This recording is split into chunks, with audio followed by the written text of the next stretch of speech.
Simplified Chaos, episode Room 112, where the players dwell. Life is beautiful and full of chaos.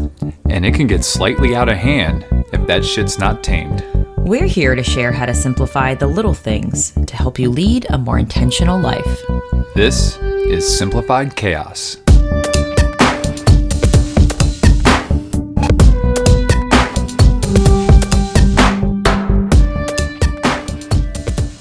What does that even mean? Never listened to 112 back in the day? What is that? Oh, come on. It was Bad Boy. Peaches and Cream, 112. Oh my gosh. Come on. Like the song? Yeah.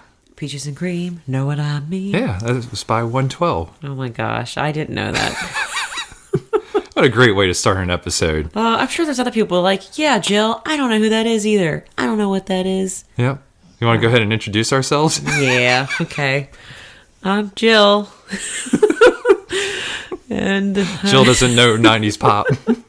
I do. I didn't know the name of that band. All right. Hey, guys, I'm Jillian. And I'm with my husband and co-host, Nicholas. What's going on, folks? Hope you all are having a wonderful week. This is part one of a double dip today. We got two episodes for you. Double dip. That's double right. Dip. And this one is extra special because it is an interview episode. Jilly, who'd you talk to this week? Oh my gosh. Or last week? You sound so corny. I know. I love the cheese. All right, Cheddar. Okay. So I don't do much talking in this episode, so I got to just lay it on at the beginning. I get it. This episode is phenomenal. I chat with Amanda Reeder. Crazy story. I met her at a teaching convention, and we kind of stayed in contact via instant message, not Instagram. AIM. Holy shit! Bringing it back. Why did I say that? Maybe it was the 90s pop reference at the beginning. I don't know. Could have been. So shout out AOL dial-up service. Anyway, so such a crazy world. How I met her at a teaching convention, and we kind of like stayed in contact ever since. And she is just such a badass. So to give you like a little backstory on her, she is the founder of Pretty Little Style blog. She's a fashion and lifestyle blogger from Nashville, Tennessee. She is so fun. She has such an outgoing personality, and her goal is to help women feel confident one outfit at a time. And she believes happiness never goes out of style. I love that she wrote that on her blog. She is just all about like self-care. She's a true believer in just like being your best self, like not letting anything hold you back. She shares so many amazing stories of like how she was a teacher and why she's making this transition into blogging, and now she's into real estate and just doing everything she possibly can that aligns with what she wants out of life. And she's not taking any bullshit. And I love it so much because she's so raw, she's so authentic, and we just have a really chill conversation that I feel like everyone can relate to. So I'm so excited for everyone to listen to our conversation. Awesome. Well, this sounds like a very exciting episode. Hope you all are ready. Grab your popcorn, pay attention to the road, and here we go with our interview with Amanda. So welcome to the podcast, Amanda. I'm so pumped to have you. So to give a little background for our listeners, we first met, I think that was last winter. Was that February or March? Yep, it was mid-February. Yeah, it was right before I think the pandemic started. Yep. We met at a teachers convention and chatted briefly. I heard that, you were leaving the teaching field. You were so vibrant, like your energy is so magnetic. You probably get that a lot just because you're very outgoing and you're so easy to talk to. And you were just telling me how, you were leaving the teacher profession. And I was like, kind of like telling you that, I'm thinking about getting out now too. This was like my last hurrah. Right. And I think it's so funny that it's crazy how the Lord brings people like that together. Because I told my husband the same thing. I was like, this is the girl I met last year. And we confessed that we weren't going to be teachers anymore after this awesome convention. And I said, this is how I know that I am ready to leave. Because I still don't like teaching. So yeah, no, I feel you. It was like, it was a lot of great energy, and I could see them trying to like gamify standardized testing and making the most of it. And I'm just like, I tried that and it's not authentically me anymore. And it's weird faking it. Right. in front of the kids. So I feel like we kind of connected on that. Like we were just seeing, a different side of us as like, teaching was in my life. And now I'm like ready to experiment, try something new. And I think, I don't know, coming from my parents' generation, hearing, once you get a job, like you stay in that job till you retire. And that like freaks the hell out of me thinking about, if I'm not happy, like I don't want to stay in this job just because of the benefits, just because of the pension and I don't know. But anyway, so that is like the little backstory on how we met. And now you have like, you kind of had your own blog going before, but you're like a lifestyle blogger and now you're into real estate. And I'm just like so fascinated about your story, like where it started. And oh my God, I completely forgot. We always start with a gratitude segment. So before, I'm just so pumped to hear your story. No, you're good. Yeah, you're good. Before we get started, if you wouldn't mind just sharing, we always start each episode, one thing that you're grateful for today. So I am very grateful for, I guess the flexibility I have now. I never had a flexible schedule like I do now, because with teaching, you have quote unquote your summers off, but you're still working. And now I get to do whatever the hell I want to do all the time. So if I want to work that day, I can't, within reason. With real estate, that's really not the case either. But, I get to make as much money as I want to make or not make as much money as I want to make and be a mom. So I'm very thankful for my schedule right now. Love it. Yes. I'm going to be super obvious. I'm grateful that you said yes to meeting me and just doing this conversation. I know that you're probably a busy lady and you could be blogging and like doing all your cute tutorials with your clothes. And I'm like, I don't even know how you do that. All the video stuff, I'm like blown away. I'm like, I don't know how people do this. Like, it's just so fun to watch and it's very entertaining. And I'm like, I appreciate the love. It's so awesome. But yeah, so I want to dive into however far back you want to start. I just want to hear like how you came to be where you are right now and just like all of the highs, the lows, like whatever you experienced. I would just love for you to share it all. Okay. So I started my blog back in 2019, I think. Yeah, January 1st, 2019. And honestly, it was more of like I didn't even know what blogging was. Honestly, I just thought it was like people writing on the computer. And I was like, I thought it was older generation for bloggers. And now I'm kicking myself in the butt because all these girls who are like almost to 1 million followers started and they're all my age and they started when they're in college. And I'm like, man, I wish I would have got on that train earlier, but never too late to start something new. But so I started a home decor account in 2019, January, and did that for a while and realized I guess I had a niche for home decor. And then in October of 2019, I said, ooh, there's only so many home projects you can do without your husband. My husband's schedule is super busy. He's a home inspector. So and with the Nashville market, it's freaking crazy here. So he is working constantly and he owns his own business. So in October of 2019, I said, hey, I'm going to switch it over to fashion because I love shopping. Love shopping. So decided to switch it over to fashion and because there's not a lot of bloggers that look like me. They're not a lot of bloggers, which I feel like it's not that way now. I feel like there's a lot of mid-sized bloggers now, but there's not a lot of bloggers who look like me, who have the confidence that I do.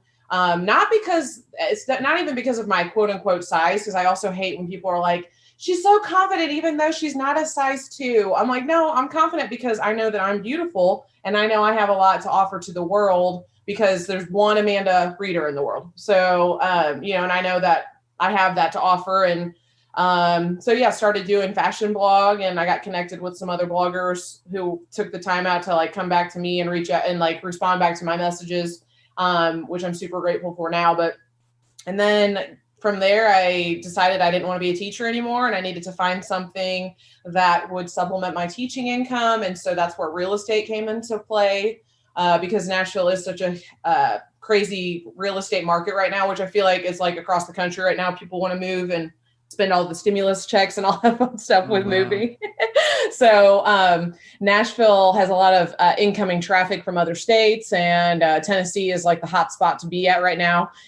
So my husband knew that real estate would get me where I needed to be at financially to make up my teaching income. And so and it's flexible, quote unquote, kind of flexible within reason. So that is why I decided to go with real estate, and because I knew I could do that along with doing the blogging gig as well. Because with blogging, you don't make a ton of money at first.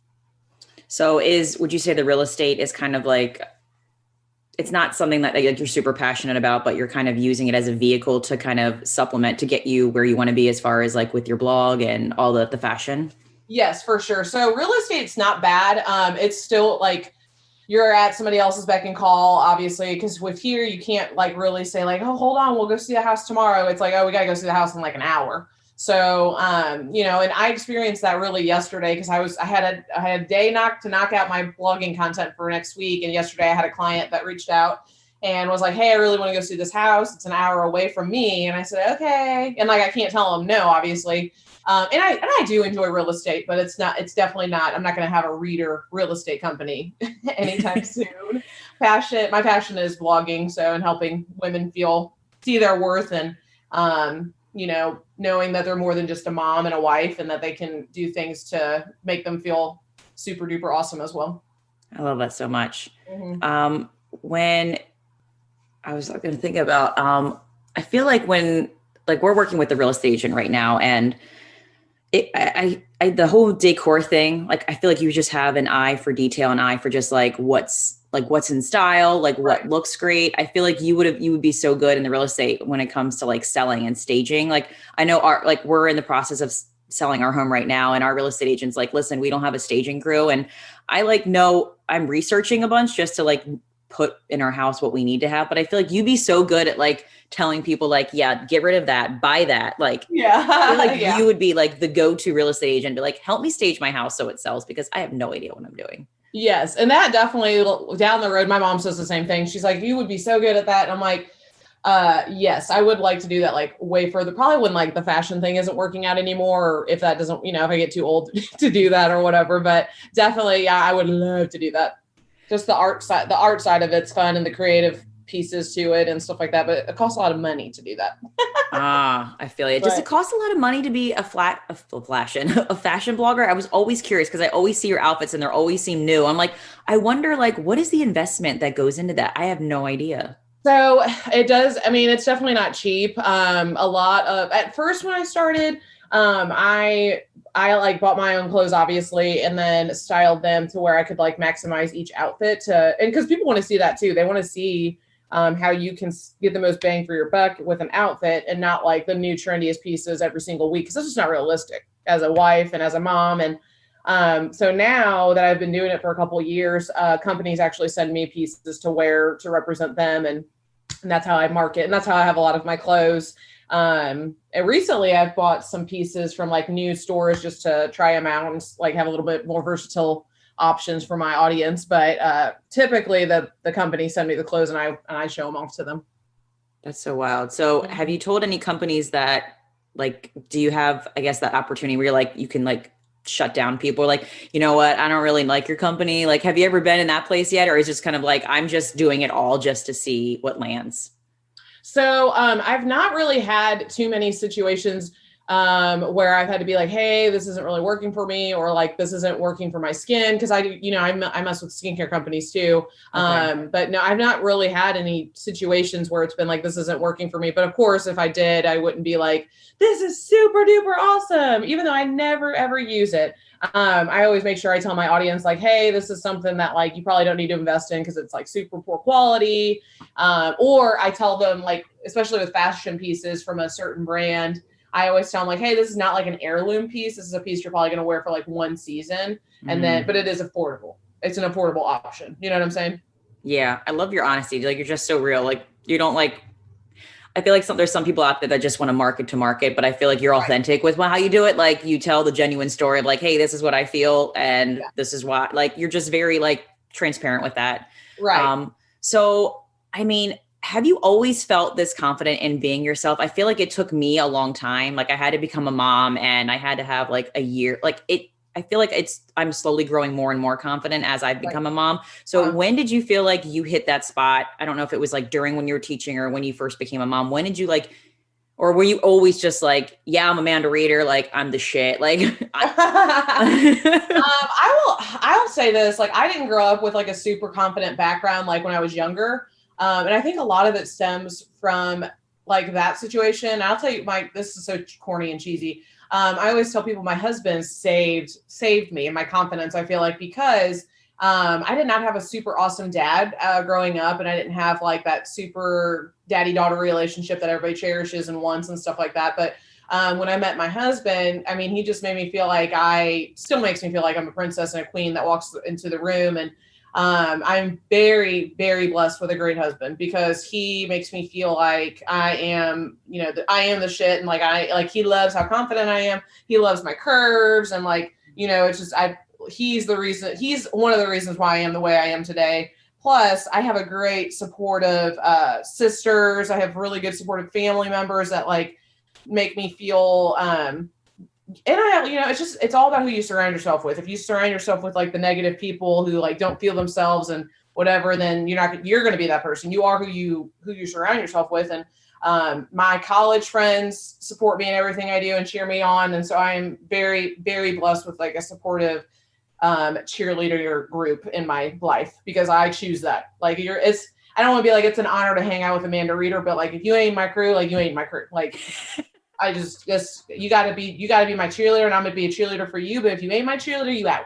So love it. I love it so much. I mean, on the outside, and your life may be super magical and you've never had any real challenges, but I'm just always curious to hear along the way, have you faced any low lows, super challenges? I don't know what the hell I'm doing, or I'm stuck, or I don't know what to do next, or just felt in limbo. Have you what have you faced along the way, in this journey? So honestly, I felt like that last month or two, to be honest with you, because you see all these girls who come on to Instagram and, they're the tall and blonde haired girls that, you picture as Barbies whenever, and they're beautiful and they're nice, and you meet them in real life and you wish that they were awful, but they're still nice in real life. They're beautiful and nice. It ain't fair. So, and they just started their blog not too long ago, and they're already at 20,000 followers, or their engagement is at 7 point something percent, and mine's at 2%. So it's those are the things that brands look at. And I have a really, really, really hard time not comparing myself and not feeling, not even the beautiful side of it, because I don't have a problem with how I look. I love how I look. I'm very confident with my features. It's the work ethic. It's am I not working hard enough? Am I not putting enough time into this when I know I am? I'm up, I work from sun up until sundown. And so right now I would feel is my most, I don't want to say low time. A couple of weeks ago, I feel I was at that point where I was why the hell am I doing this blogging gig? Am I not made for this? Am I not good enough to work with these brands? Whatever. And so I had a coaching call this past week, and I just signed on with an agency that's helping me pitch to brands and stuff like that. And that has really bumped up my confidence a little bit, just to have a team behind you that sees what you're doing and that knows that you got this and you can handle it, Yeah. That's the social media is a blessing and a curse. It's it's a comparison. It's the comparison game. It's why are they working with those brands, or why are they working with that share group? Because you see these little share groups on Instagram where there's 4 or 5 bloggers together. And I'm well, why didn't I get asked to do that? And I'm why are you worried about that? You got to stay in your own lane. You got to. I was just going to say that, man, that expression is so true, especially on social media. I feel I have to be very purposeful when I get on now. I get on first either to post or to reply to comments or to check my DMs. And then I have to get off, because once I start scrolling and then I go down that, it's or if I'm feeling a certain way, any kind of low, don't get on social media, because you're just going to feel worse. Right. Yeah. You have to, it has to be very purposeful, and it has to be, you gotta do the tunnel vision. You gotta put the blinders on, and you gotta say, hey, the Lord has put you in this person's life for some reason, and you're not going to be the same person as X, Y, and Z, because your mind is not going to work the same as the person. What works for them is not going to work for you, because you all have 2 different audiences. And the people I'm comparing myself to, it's they're not even in the same ball field as me. They're not moms. They're not, they haven't been out of school for 10 years like me. This is not their second career. So it's just all that it's a different ball field. So I'm why am I comparing apples to oranges right now? Yeah, no, it's so true. For anything you do, it's just focus on you. Yeah. 100%. Your goals, all the energy that you're putting into comparing, you got to put all that energy into what, and make some kick-ass content with it. Yes, that's such a good, like anytime I think that's a good mantra to have. Like anytime you find yourself drifting to compare, be like, let's drive that energy somewhere else. Yes. And Yeah. so true. So like through all of this, I mean, I heard some great things like your husband and you have a great support group. Like what else like really fuels you to keep going? Like, how do you keep priming your mind to just stay positive, to continue to grow? And it sounds like faith is big in your life too. So I'm just wondering what other sources like fuel you to like keep your mindset like primed with the good. So that way when like you face those challenges, it's like, no, I got to redirect myself now. Right. So I get up. I think a lot of my, I guess, positive energy comes from like being prepared in life, which sounds so silly, but like getting up 30 or 40 minutes before my kids get up and writing down my to-do list, writing down goals for today. And then, when you check those goals off, it's like, that feels good, like, it's like, oh, okay, I got that accomplished today. Cause I can tell you one thing, if that to-do list is still staring at me, or heck, if I don't even have a to-do list, it's like that drains me. I'm like, man, what did I do today? It's like, what did I do? That was money producing today. And what did I do that was productive today to help me with my life for the week or whatever. But I also work out like 3 times a week, 3 to 4 times a week, which also I feel like if I don't work out, I feel like I'm not I don't feel good about myself. And even if it's just like a little 30-minute walking on the treadmill, your body's been active for the day. So I feel like that's super important as well. And I pray and just make sure that, and I just, I really, really try hard to remember that God has a purpose for me to help, serve others in my life. And just remember that you're serving others. It's not to serve yourself, you're serving others. And how can I do that for the day? Love it so much. No, I completely agree. I'm in that phase right now where Lucille, like my daughter, crawls into bed with me at like 4 a.m. Oh, gosh. And I have to sneak out of the bed. Yeah. I don't know if you can see my bedroom behind me, but it's like on the floor. So I'm literally like rolling out of the bed slowly just so she doesn't hear me, so I can wake up a little bit earlier. Cause I'm at that stage now where I'm not like fighting if she comes in, cause I'm still kind of nursing ish. Absolutely. Yeah. You got to do what works for you. Yeah. But when I am able to sneak out of bed and have like 20 minutes to myself in the morning with a cup of coffee, it is like the most beautiful thing for my headspace. So amazing. It's like one of those things that like I want to keep up as soon as she stays in her bed most of the night. Yeah. Because I can see that. And as far as your to-do list, like your goals, do you have like a specific direction when you do your goals? Like, is it, I have these goals for self-care, or I have these goals for work, or is it just like a big hodgepodge of everything? Like, do you have a certain strategy when you do write down your goals for like each day? So when I do that, I would say I probably do like, I categorize them where like we have the home goals, where I'm like, okay, I do a load of laundry a day. It don't get put away, but I do a load of laundry a day. It might be in all baskets everywhere, but it's done. The kids have clean clothes. And the husband has clean clothes. So that's number one. And then, I also try and make sure the house is a little bit picked up either before I go to bed, or I'll pick it up in the mornings. My roommates have not caught on to that yet, but when they do, it's a nice feeling when your house is like not in catastrophe. Like, my roommates don't understand that yet. So, wait, will you refer to your kids and your husband as your roommates? Yeah, my roommates. I don't understand. They haven't caught on to the peaceful living of I love that so much. How our house needs to be organized. Everything needs to have a spot. So I categorize it as a home, work, real estate stuff. And I always try and like get myself like worked out, done at the beginning of the day. That way I know it's done. It is checked off my list. And like, I know that, and I journal. So I journal before, while the kids are still sleeping in the mornings. I journal, and I have like a gratitude journal. I write down my Bible verse that goes with the gratitude journal. It's a journal called Write the Word. Super cute. And I just write down whatever it's asking me to do, or like how what I got from the Bible verse I read that day. And then it'll say like, what's your word for the day? And I'll put, however I'm feeling and, whatever. So I'll do that in the mornings, take the kids to school, and then get my workout done, and then go on with my day. So I love that so much. It's just having a word, like an intention for the day, just to kind of like set your mind in a certain way. Yeah. That's beautiful. I can't get over roommates. That's hysterical that you call them your roommates. I love it so much. It reminds me. I haven't caught on to that yet. It reminds me of what's that movie where Will Ferrell is living with his mom? Oh, like they wedding crashers, and he calls them his roommates, and he's like, Ma!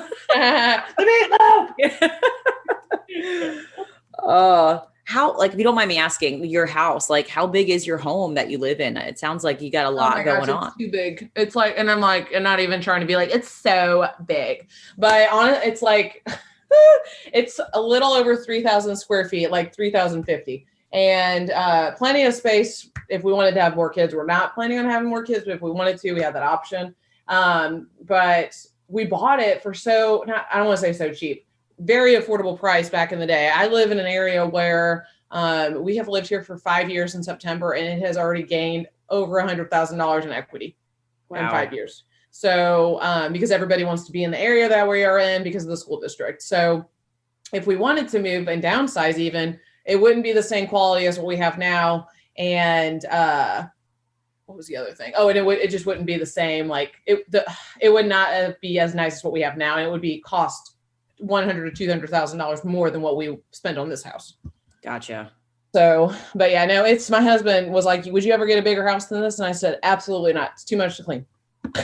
I was just going to say, how do you do it? Because we live. Well, we don't. That's the thing. We don't do it. that answers my question, because we're in that process of downsizing.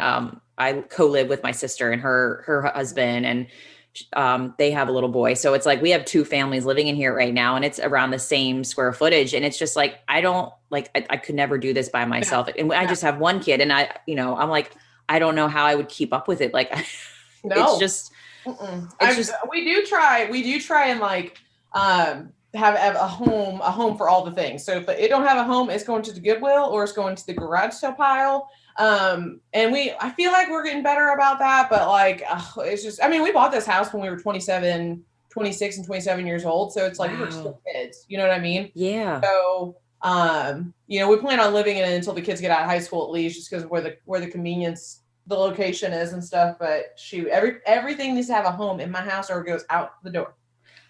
I was just going to say, we just podcasted about this, just our reflections on like owning a large home and the things we didn't know before home owning. Like, what would you say one of like some of your takeaways like now home owning, like things that you wish you would have known before you bought the house, or things that you're like, man, I really want to teach my kids this. I'm just fascinated. This is totally off the cuff. I'm sorry, but we just did this topic and I'm like so intrigued. So, first off, like I'm trying to, like I said, teach my kids, like, if it doesn't have a space in your house, we don't need to have clutter. Like, you don't need to have all the things. My daughter's room looks like a hurricane went through it right now. And I'm like, man, like when she's older, and we're going to start with her now, obviously, but when she's older, I want her to have a space that's like clean, serene, where you can think. Cause like, I can't think, and my office is organized. I can't think when there's crap everywhere, because all I'm doing is thinking about cleaning it up. And I'm not the most organized person, but I feel like I'm pretty I'm like at the bottom level tier of organized. If there's tiers, like I'm at level 1, but just making sure that my kids know that, like, it's just things, like we don't need all the stuff. And also too, we need to clean out their toy room, and it's the grandparents that buy them all the toys. So you got all these toys in the playroom, and they go in there and they're like, I don't want to play with any of these because it's so overwhelming, Yeah. They just need like a few choices of toys. So, and I'm preaching to the choir, like, oh, we have so many toys, but like, what a problem to have. But I'm like, no, it's annoying. Like, I wish we did not have as much as what we have. No, I feel you on that aspect. I feel fortunate that my mom is like watching the kids. So like she comes in our home and she knows how we are. Like we started gifting experience like 3 years ago. I would love that. I would love it. It was a very slow transition, and anyone's like, how do you get how did you get your grandparents and stuff to do that? I'm like, it just takes time, and you just have to be kind about it. And just, if they give us gifts, we accept it, but we just keep reiterating like, hey, these are the things that like Lucille loves doing, like the aquarium, the zoo. Yes, and girl. it's been working on that train. Cause we pay, Nora Grace goes to camp in the summertime, and that's a hefty dollar that we have to save up for. And I wish I would love if my parents pitched in for that instead of getting her all the things that she plays with for 2.5 seconds. I mean, seriously, I would love it. Or soccer. That would be awesome. Yeah. Well, I'm telling you, it is possible. It is so possible because I need to get on that train. Whew. But yeah, no, I hear that from a lot of my friends. Like, I don't know what to do. Like the grandparents keep giving me more toys. And I'm like, Yeah, I mean, we're pretty open and honest about it, and obviously we have a podcast about like the whole process of us doing it. So it's one of those things like we really can't hide it. Like they listen to our episodes and like, oh, this is all about decluttering, so we probably shouldn't give them any more things. So it's like kind of a cool thing to listen to the podcast. So it's like, oh, like they already know our thoughts on this. Like, right. So I agree with you on the organized thing. Like for me, like I'm the same tier as you. And I find that I don't have to be organized if I don't have a lot of stuff. So that helps me. Right. Yeah. Girl. Yeah. My husband. I'm horrible at organizing. Well, yeah. And that's not even like, it's just my husband keeps all the junk. Like I'm looking in our office, we share, and I was trying to share an office with him with my try-ons. And I was like, nope, this ain't going to work. So I moved my mirror back into my guest bedroom because it's just more aesthetically pleasing and cleaner in there. But I'm looking at the corner right now and I'm like, oh my God, just so much crap everywhere. But he says he needs it. So I guess we'll keep it. I love that you have your like try on space. I didn't even think about that. You have like the racks of clothes and like the mirror, you know, our whole setup.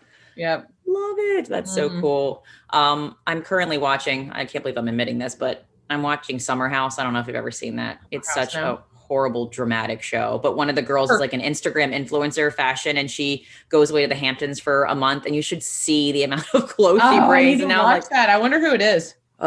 You might know her, but anyway, it's called Summer House. And I need to watch it on Netflix. No, it's not Netflix. It's on something on cable. Bravo. It's on Bravo. Yeah, I have YouTube TV. We don't have Netflix anymore, but yeah, I forgot her name, but she has like all of these clothes, and that's all I think about when you say that. I'm like, I just think about like the racks of shoes she brings. And, yeah, girl. I have Poshmark sales, so that's a perk, but Poshmark. Is that when you like sell used clothes or is it new clothes? It could be both. So Okay. I had a recent Poshmark sale. I try and do them. Try really hard to do them once a month, and then my audience gets to shop for my closet. So at a way discounted price. Mm-hmm. Wow, I gotta dive into that because there's like things that I want to get rid of, and I'm like they're in really good condition. And part of me is like, I guess I get so frustrated when I get to a certain point that I just put everything in a bag and I just send it on its way to Purple Heart or donate it somewhere. Yeah. And no, but I would be really cool to know like. To like meet the person or like to see who's actually going to be like, wow, it's kind of cool to see my one item that I really enjoyed, but maybe I've just like, I don't feel it anymore. I've grown out of it or, you know, and just to send it on its way. It's kind of like probably a good feeling to like, it's going to a good home. Like you get to see for sure. And they love it. Yeah. My audience loves the Poshmark sales. And I'm like, go on with your bad stuff, girl. I love it. Is that easy to set up and do, or is it kind of complicated? I will say it's a lot. It takes a lot of, I don't want to say it takes a lot of time. It takes a lot of time to like take the photos because you want to make sure they're staged properly to like really sell the item. Gotcha. Because they don't want to buy something that's like, doesn't look awesome on rack, but I have an advantage too because of my Instagram account. So people will be like, oh, I love that shirt that you wore. Like I need to have it, but I don't want to spend X amount of money on it. So, it's pretty, it takes a day for me to like take all the photos, input all the data or their information on Poshmark, and then like package them up. So it was about a weekend job, but it's worth it because you make, making money off of it. So yeah, that's awesome. Mm-hmm. Okay. So I guess right now, what are you valuing the most in the season of life? I know you were talking about how like, it sounded like you have like some kind of coaching system going on. And I didn't know like what, I guess right now, are you like, this is what I need right now because this is like helping me so much with like mental space, socially, emotionally, like any of that. So I just need, I feel like what I value right now is words of encouragement. And I feel like that's my love language is I literally like thrive off of like people telling me how awesome I am, I guess. Which sounds awful, but like it doesn't. Like I'm going to need for you to tell me like, hey, you're doing a great job. Like validation. And I think a lot of that stems from like my upbringing because my dad was not super like, he would be like, hey, you're doing it, whatever. But like, if I screwed up, like he would absolutely let me know that I screwed up and not a positive way. So now looking at my 30s, I'm still like, oh, I need validation. Like I need you to tell me that I'm doing a good job and whatever. So I feel like I'm valuing that. And then just people like coaching, like I said, coaching me, like my coach, Megan McQueen from Bloom into Beautiful Classroom. She does a great job and she is a Christian. So we have like the same values, which I think is important. And, she's super encouraging. And then, just my friends like being like, dude, it's so awesome that you're blah, blah, blah. And I'm like, Yeah, it looks so awesome from the outside, but like down deep inside, it's like, because it's so isolating. Being a blogger is very isolating. So, because you're talking to your phone all day, you're not having conversing with humans in a teacher's lounge anymore, Yeah. Or another thing, it's like, I appreciate when people who are Jordan Rush is another girl that I appreciate following.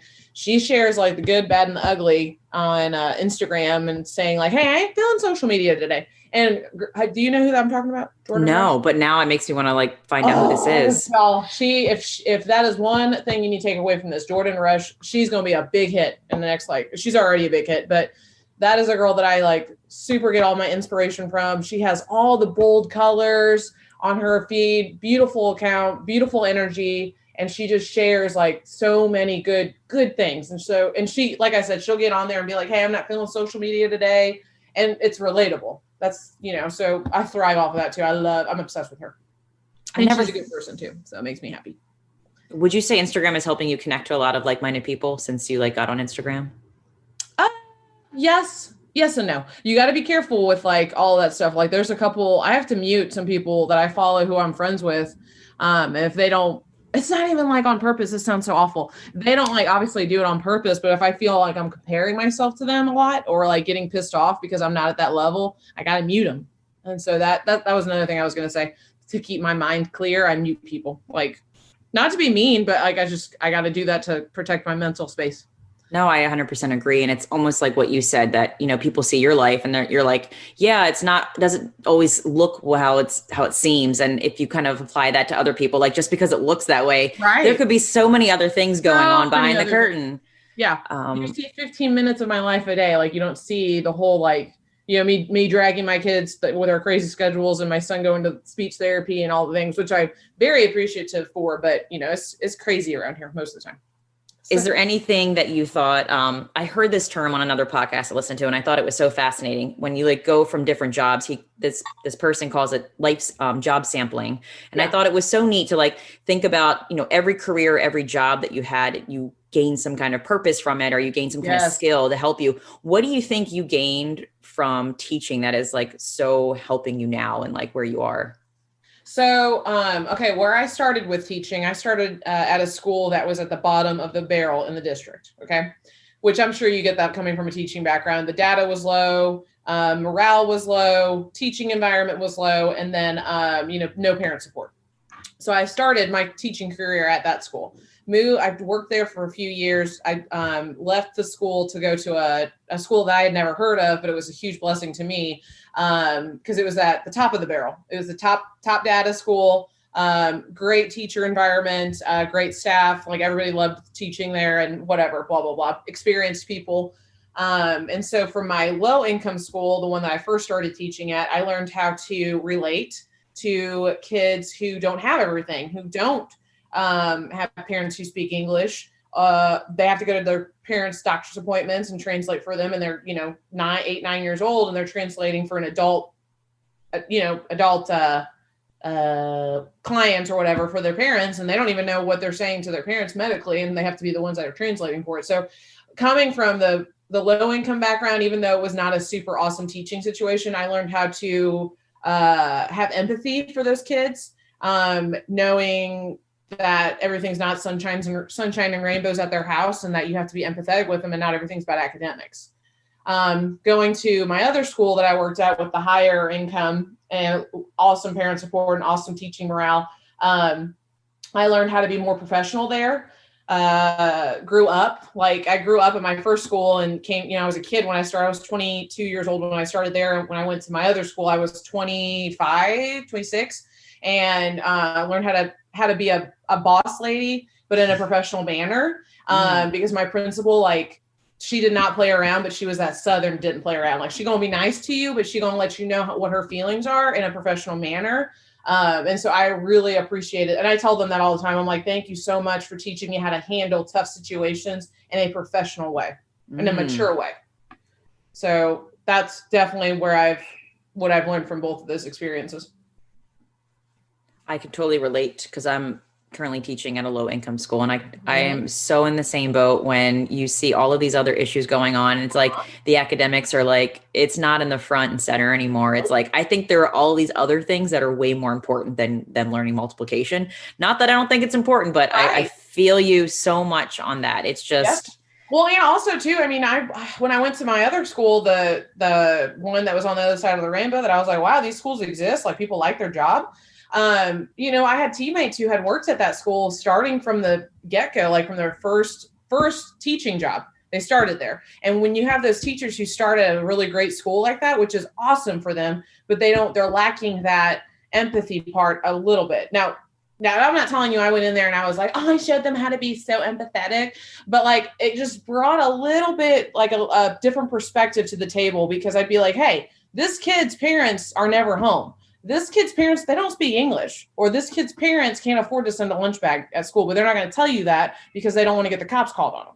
So, and, you know, and so I brought that little bit of peace to the team. And I feel like I said, it didn't like change the world or whatever, but I feel like it brought that little bit of diversity to the team that it lacked a little bit, just to help bring a little bit of awareness on like, these kids need something extra besides being at the top level of a state testing.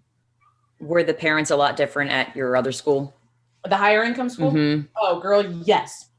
Absolutely. I was always curious to hear, because I'm so used to working with parents, and this is very in the teaching moment just because we both experienced it, but I'm always used to working with the parents who, you know, it's very difficult to communicate with them because they're working like 3 to 4 jobs, or, you know, that there's a language barrier, and they're always so grateful for that you're there. And I think that's probably why I've stayed at this school for 12 years, because I have grown and loved this community so much. And I feel like I'm so needed, and that I actually make a difference. And I'm always curious to hear the opposite side of the spectrum, because I've never, like, I taught private preschool, like when I first started, before I got to like public education, and it was different, but I wasn't in it long enough to really know. So I'm always fascinated to hear what it was like on the other side, dealing with parents that were so different. So I will say I loved the parents at my other school, the one where they were super involved and they were asked to be in the United States of America. They weren't like, you know, sneaking into America per se, or like weren't afraid for the cops to be called on them because they had legal visas. But with that being said, they are involved in their kids' lives, but all they care about is why doesn't my kid have all A's and they're in 3rd grade, you know, or why, just silly, piddly things that like other parents from a lower income school would not worry about. They would be like, oh my gosh, you're teaching my kids their ABCs. Like, thank you so much. We love you so much. Whereas the higher income school, they're like, hey, why, like they're questioning you a lot. Like, why does my kid have a 92.3 and not a 97? So it's definitely different, for sure. And, I don't know, there's pros and cons to both. And I feel like, well, it's probably for everybody, but I feel like when I can relate to teaching since I am in that field, but we're already so hard on ourselves. We always are like judging ourselves, whether it's data or like yourself to other teachers who have that data, that strong data. I can't imagine like getting parents questioning you too. It's like, I would be always questioning myself. Like, what am I doing with my life? Girl, that's how last year, okay, I'm trying to think. Was it it was last year, best class I had ever had, best parents I had ever had. And that is how I knew that I needed to leave, because I still hated teaching. The year before that, I had just had my son, was breastfeeding, hormonal, and it was the worst year of teaching that I've ever experienced in the 7 years that I had. It was real hard. Oh my goodness. So without like, I guess saying, I don't know how to address it in like kind of like a neutral way, but what was it about teaching that you were just like, I know you mentioned probably like the time factor, but was there anything else that you were just like, I'm over this line of work? Like, I'm evolving, I'm outgrowing it. Like, what was it really that was showing you that like, I'm ready to move on? So during Graham's first year of life, he had 7 ear infections. And with that, you have to take off work. And it's not just a day of work. It's sometimes 2 days of work. It's whatever. So with that, working at a high rigorous school, you don't need to be taking off work. You gotta make sure those data scores are up. So I knew that I could not, so Graham's first year, at the end of his first year, he got tubes in his ears. I had taken off work 12 times during that year. And my data wasn't good. I mean, it was okay. It wasn't too far off, but it wasn't good. It was at the bottom. I worked with 9 other teachers and mine was at the probably 7th out of 9. That'll make your heart feel good. So, and then you make it feel like it's your fault for being a mom. And then the second year came, Graham, my daughter's going into kindergarten. I was like, this is going to be great. Nora Grace is at school with me. I get to go to her things. And that's not the case. You have to have somebody cover your class. You feel guilty for going to your kids' stuff and you have somebody watching your class and you're not teaching your class at that time, and that kind of stuff. And then Graham, it was October and Graham had an ear infection or something going on with him again. And I was getting ready to have an anxiety attack because I didn't want to disappoint my faculty, disappoint my team. And it wasn't even coming from them. It was all this pressure I was putting on myself. Because I'm not kidding. When I tell you I worked at the best school, it was the best school in the county with the best faculty, best admin, all the things. And I was putting so much pressure on myself, getting mad at my husband because I had to take off work, being so bitter because I had to take off of work to be a mom, to do my job as a mom. And so that's when I told my husband we need to figure something out because I can't do this anymore. And now my son's never sick. Isn't that interesting? How like you kind of, I don't know, you pivoted to make yourself feel better. And then your son started feeling better. Yep. And he's not even sick. And he's not been sick once this year, which is a blessing. But from mentally, I just needed to step away because I was not a positive person. I would go in there and just feel pissed off at like stupid, like I'd be like, oh, they're emailing me again. And I'm like, Amanda, they had to email you to tell you what to do. And it was just so much on your plate. They put all the things on your plate. And I'm like, are you going to pay me extra? Oh, and my data scores so I don't know how your county is, but my county is, they tie your data scores to your raises every year. So if you don't have a level 3 percentage rate for your kids, which is, it goes from 1 to 4. If your kids aren't at that level 3-4 range, you ain't getting a raise. So if my kids aren't, feeling themselves that day, or, they slept in that morning because their parents were fighting the night before and they suck it up on their test, or they're missing the test because they're at their grandma's house, that's on me. That's not fair. So I said, well, I can make more money doing a blog and doing real estate. So, and I can have a flexible schedule. Wow. That sounds like a lot of pressure. And it makes me look at like when you see schools that have, I don't even know where the ratings come from. I'm guessing it's just data. Like when you see stars by their school name, it's just kind of funny to me now because I see that and it doesn't really affect me, but just because I've been in a school, but it makes you look at those high-end schools, like listening to with a lot of perspective changes. Like imagine what that teacher's plate looks like and just how to treat the teachers and, how to approach the situation. And it's just not all rainbows and butterflies like you think it is. And a lot of pressure. Wow. And I have to say, this might sound woo-woo, but you might kind of be in the same boat, but I believe in miracles that, like, as you were making yourself feel better, that your son got better. I feel like there is totally a connection with your energy being a different way and your son's energy being a different way, because they learn everything from us. They pick up on everything from us. Like, I think that was some synchronicity and some really fucking awesome synchronicity of good shit going your way. Didn't even think about it until I was talking to you. And I was like, he has not been sick at all this year. And he got, he wasn't talking because of his ear infection. So he had to start speech therapy at the beginning of COVID last year. Like got him all evaluated and he got qualified for it literally as COVID was happening. So there ain't no freaking way I could have done all the therapy stuff with him with being a teacher. Ain't no freaking way. So I said, nope, bye. The Lord was protecting me. Wow. Wow. So, your kids must see you and be like, damn, my mom's kick ass. Look at her go. Like she gets to do what she wants. She makes up her own hours. Like I would look at you and be like, this is awesome. Like to be a kid and to see you as my role model, it would make me see that. It would make me feel like I could do anything, like anything I wanted to be. Like, I know it sounds cliche, like you can be anything you want to be, but seeing how you like do what you like, you make it happen. And I think that's so amazing.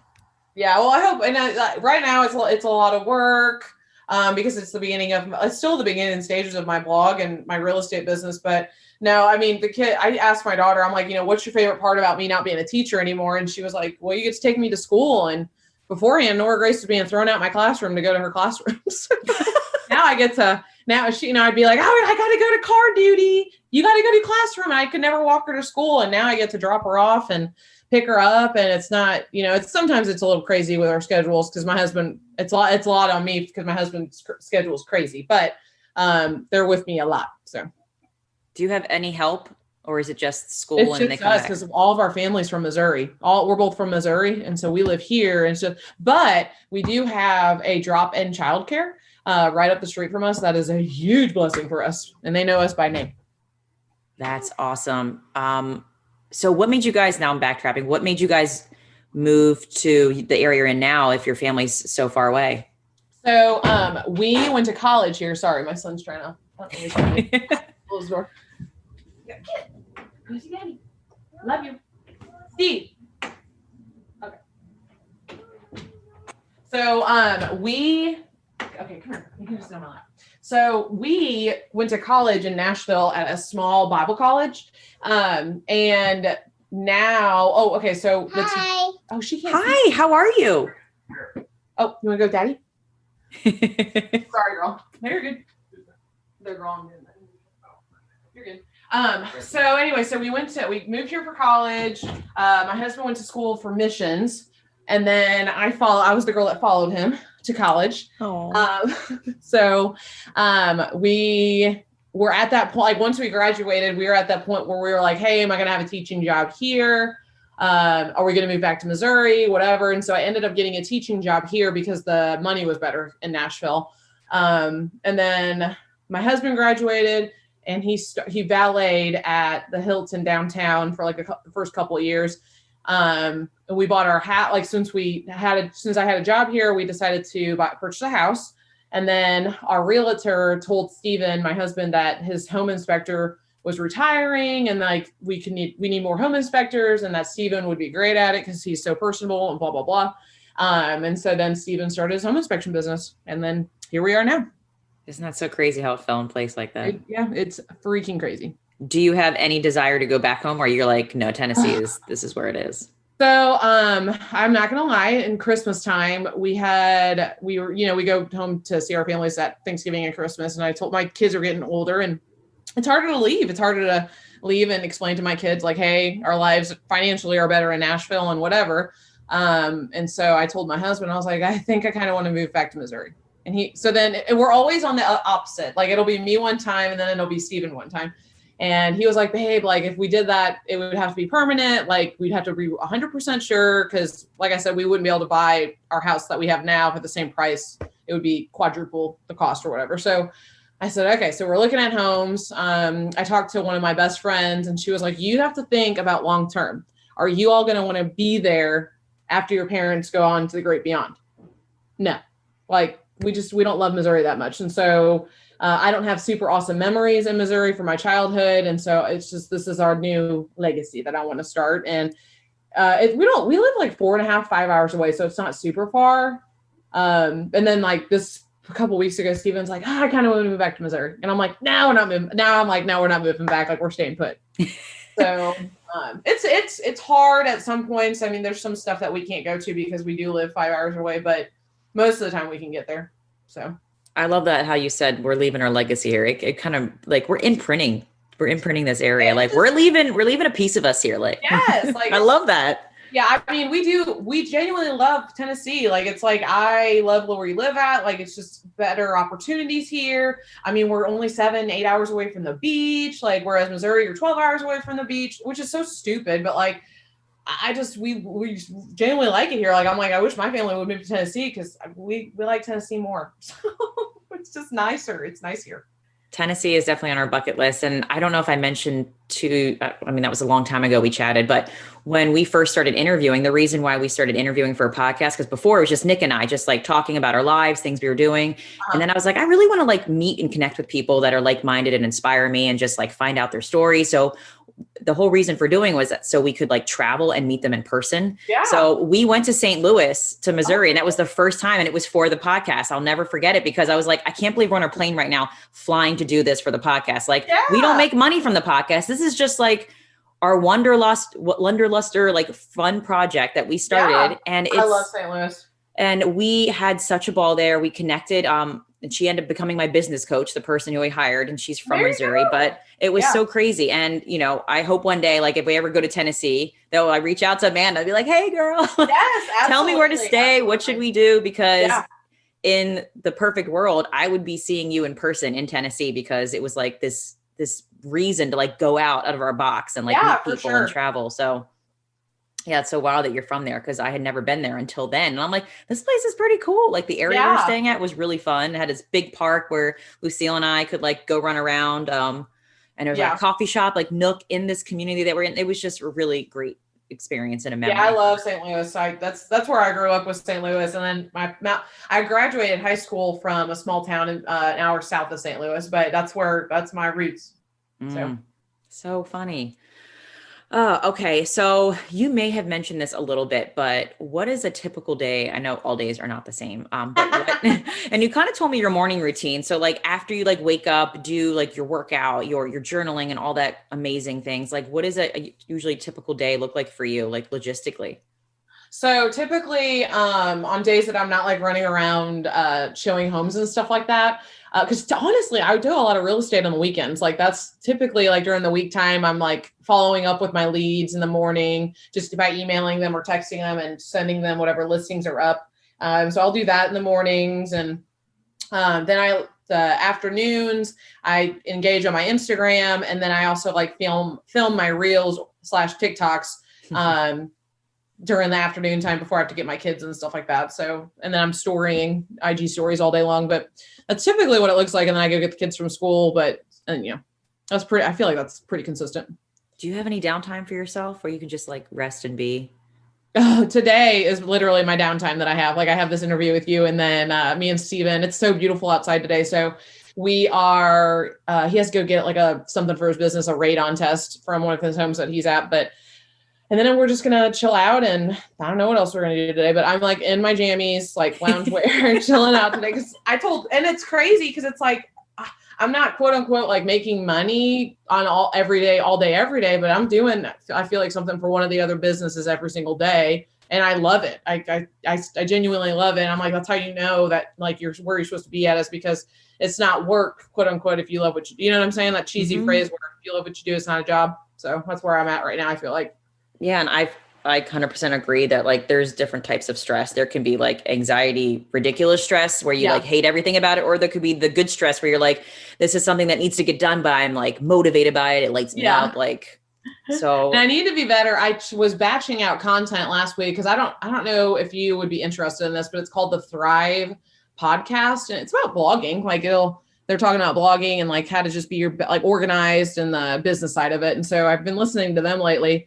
And I was batching out my blog post for the week because I'm doing a pivot with my Instagram blog and where I start out with my blog post first and then branch out to Instagram, Pinterest, and TikTok. Just because I feel, and I'm like, I'm kicking myself in the butt because I've been killing myself doing these Instagram posts, but really I need to be doing the blog post first. Yeah. And then going into Instagram and TikTok and Pinterest. And I'm like, as a teacher, I should have known that to have, your big thing first and then like your marketing things last. And my coach and me were dying about that last week because she's told me that 1,001 times, but I just needed to hear it differently from somebody else, I guess. No, my business coach told me that too. Just like the life of like content where it lies longer. And it's like teaching, like Nick and I did a podcast episode about back mapping our lives. Like start with the big picture first. Like we always do that in school. Like let's look at the assessment and we'll back map our standards. And I'm like, yeah, whatever. But it's so true. Like you think about big picture, like where you want to be or what you want to do. And then you kind of like organize it in a way. My Instagram post to create a blog, I'm like, what the hell am I doing? So this week is like, I'm going to start. I have my blog post outlined. I have four blog posts that I'm posting next week, and I got to type them out some point today and tomorrow. But I'm like excited about doing that. They're all outlined and beautiful, and I'm excited to go that way rather than like honing in on Instagram because I don't own Instagram. I own my domain. Absolutely. The email list they always say is like. Build your email list. And that's definitely something that has been going pretty consistent over here. So, all right, one another question that's totally off the cuff, but how do you make time for you and your husband?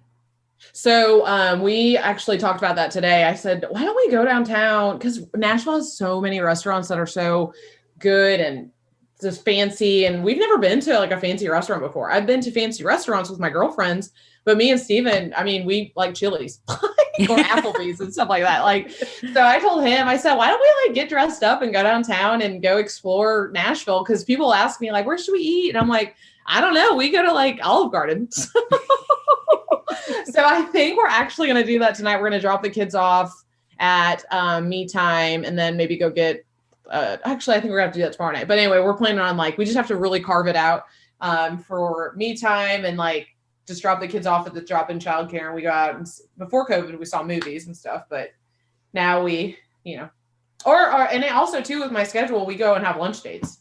So that's so sweet. It's so awesome, girl. Like me and Steven both having self-employed. It's great. Like when people say they have an hour lunch break and as you know, as a teacher, what it's is like, that life like? yeah. What now I get like to know. I get to live it. I get to have grown-ups. Like I don't have to rush back to get my kids from the cafeteria. right. And I've been kind of I've been kind of spoiled during the pandemic because teaching at home, like I can rearrange my schedule since it's like all online. And Nick and I have been doing these we've been doing Thursday latte dates and it's been so phenomenal. Yes, girl.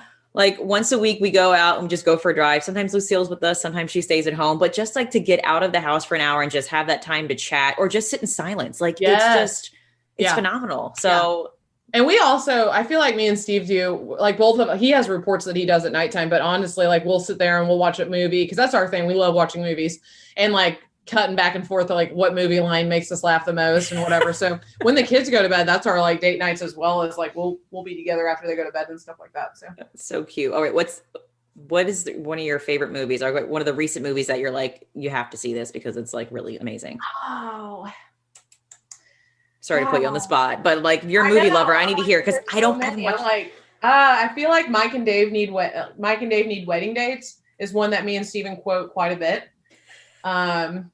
Wedding Crashers is another one. Like Steven's that's not his favorite, but like I crack up every time I watch it. And then I feel like those classic rom-coms because that's what we're doing on Valentine's Day. I was talking about those rom-coms like How to Lose a Guy in 10 Days. Yeah, fun one. So. But I don't really have any like newish ones that I was like, man, I love this movie. No, but I love hearing the classics too. Like my mom's favorite movie right now is Hall Pass, and I laugh. Oh, really? I've not seen that one. Oh my God, girl, you've got to see Hall Pass. Is that the one with Emma Stone? No, the girl from The Office is in it. Pam. Okay. She's in it. One of the Owen brothers is in it. You have got to see it. Yes. It is for one of your date nights. Like you have to watch it. It's gonna make you laugh your ass off. It's hysterical. We watched. We love Schitt's Creek too. I've heard amazing things, and I think I watched one episode on a bachelorette party. Like it was just on the TV, but I have not actually sat down and watched it. Yes, yes, absolutely. 20 out of 10. Me and Steven quote that daily. So funny. Love it. All right. Now I have some things to like get on my queue whenever I have some time to like binge some TV. I'm not sure if you mentioned this, but I guess right now, what are you currently working on that you're like super enthusiastic about?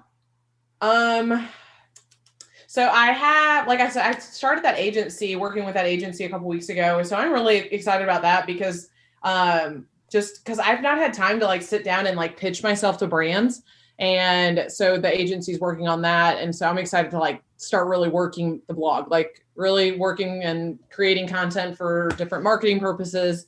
And then the situation with my blog where I'm changing it from like starting at the blog post and then marketing it using those like the Instagram and TikTok and Pinterest. So that's definitely something. And then just like I guess like life wise, making my house like not looking like a hurricane 24/7 all the time. Because summer is coming up and we're going to be doing like little house projects like outside and stuff. So love it. I love that you get to curate your own professional development. You know, like as a teacher, you're forced to like, this is what you have to learn. But now you'd be like, so I'm going to hire this coach because I want to learn about. It's so neat that you get to like pick what you want to enhance your brain about to like, what, you know, I love that so much. Like you get to pick your own curriculum of like what I want to do instead of this is what I'm told to do. So I think that's so rad. All right. We're getting close to the end. So we always like to leave, like I'm obsessed with words, as it sounds like words are powerful because you have your little word journal, but what's one quote that resonates with you in this season of life? If it doesn't challenge you, it doesn't change you. Oh, my friend Jennifer, who I taught with, that was her quote, I guess, a couple of years ago. And I was like, I love it because it's so true. If it doesn't challenge you, if you're not getting challenged, that means it's too easy for you. Pump it up a little bit. Love it. And I feel like this season of life, I'm very challenged right now. And you would think like that would bog me down. And it does get draining, I feel like sometimes, but this has been the most challenging season of my life. I feel like with Graham, my son is super challenging with his strong-willedness and him being 2. Yes, we're in the 2 club together. Oh my gosh, girl, it's a lot. He's crazy. But, he's his own challenge over there. Like he's in his own category. And then, just in this new phase of life where I'm at home, like I'm at home and I'm making sure that I'm being purposeful with my schedule every day and not scrolling on Instagram and not just because that's what makes the social media job hard. Because I want to be a millennial. I want to be a millennial on Instagram and not a blogger on Instagram sometimes where I do want to freely scroll, but I'm like, this is wasting my time. Yes. I love that. The whole and it makes you come across like if you are in like a huge challenge, like we're like, oh my God, I'm being tested. It's like, wait, but I'm going to be transformed because this is doing something to me that I'm going to be better on the outside. Yeah. So that's a great way to like process even going through the 2s. Because man, I've heard of three-nager, like Lucille's vocabulary right now. She has started talking at the age of 1, like fluently. That's how my daughter was. Oh my God. Yeah. Nora Grace was like that, which kind of puts us in a bind too, with Graham because Graham's not like that. And so that's why he's in speech right now. But with Nora Grace, I was like, because she's our oldest. So I was like, oh, this is how it's supposed to be. Well, with Graham, he's like average student, like average child. So, so I'm like, something's wrong. But my doctor would be like, no, it's because he's a boy. And I'm like, something's still wrong. So now he's in speech and he's not shutting up. So that's good. But yay. He's not shutting up. That's a great problem to have, right? Yeah. So usually at the end of all of our episodes too, we like to leave some kind of like actionable thing, like something small you can do to like implement in your life right away. So if you could like give one small actionable tip that, in order to live a more intentional and happier life, like what would that be? Write down what you need to do. Have your 3 top priority things that have to get done that day.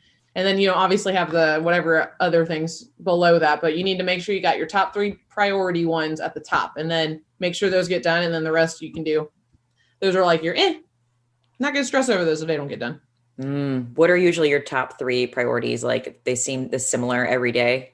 Laundry is a top priority. Cause that stresses me out. And then, following up with people, definitely. And then, what's the third one? Being intentional with Steve, probably. Oh, just making sure, which sounds super cheesy, but with our love languages, his is physical touch and mine's absolutely not physical touch. Like I could go without it. Yeah, just whatever. So I have to be really conscious about making sure he feels loved that day because that's important. So that's interesting because your top 3 priorities so it's love, work, and your home. Mm-hmm. Isn't that interesting? Yeah. Oh, that's so cute. So this is maybe TMI, but Nick and I have to schedule when we're going to have sex. I was just curious. Does anybody else out there? Like, I'm telling you, like, I feel like I have to write that shit down in my planner, like sexy time. I write sexy time because I'm like, if I don't plan it, it doesn't happen. And I know my husband's the same way. It must be like a male thing. I think a lot of males want physical touch. So I know that's important, but I was like, this might be TMI, but like, do you have to plan for it too? Or is it just something that like, if it happens, it happens. If not, it's not.